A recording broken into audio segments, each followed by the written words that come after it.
تزبط معي. انا إليه. اقول لك منذ عد سنه الدسم هذا بلشني في رمضان إليه. تزبط معي. ها جربت الحالتين الثنتين اللي يقولون رح كلك تمره صل خليك خفيف. خلق خفيف وبعدين ترجع. بس انا لو رجعت بغى يجيني هبوط في المسجد ولا رجعت اعيد فلك. طيب. زي مثلا الحين تشتغل مع واحد تحضرك عفره ولا شيء، جاء واحد قال ريح معي شوي ما اقدر ارجع خلاص خلني على عليه. يا سلام. قلت ارجع الوضع الاول اللي هو على طول من يوم الاثنين ادخل على الصفر. سفرة كاملة. دخلت على الصفر تخدمت. يعني ثنتين مضبوطة. كلهم مقولتين كذا.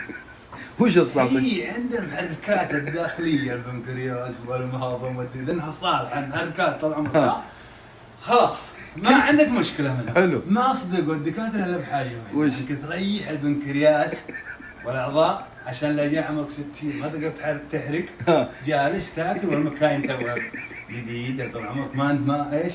ما مشت شوف تصير انت هذا تقعد لو عملتك الله 80 الى 90 والمكان ما اشتغل زمان لا تشغلها. هذا صح لا تشغلها. هذا حق التمره وتجي تصلي والله تدقها ما شغلها عند المكان والمكان احيانا اذا المانيه ما ادري المكان الهنديه هذه خراب.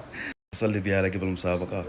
هو مقدار تضيع انا واخذ نفس العينه انا مضيع يا اخوي ادخل على الله طيب وش شفتني اسوي شيء لا تجي لا تسلم يا ولد انا احس انكم مختبر يا ولد تحط شوي وترد شوي. طيب مضر كل الاشياء هذول اعشاب الناس اللي تصرفها للناس هذه عشبه اذا زادت ممكن تسبب لك مع الوقت ما تسبب. يا سلام. اطمئنوا ما تسبب اوقات ايش فيها امراض بعدين تجي الناس ما يدرون منها. يا سلام. يمكن عياط الشهيده او ناقص.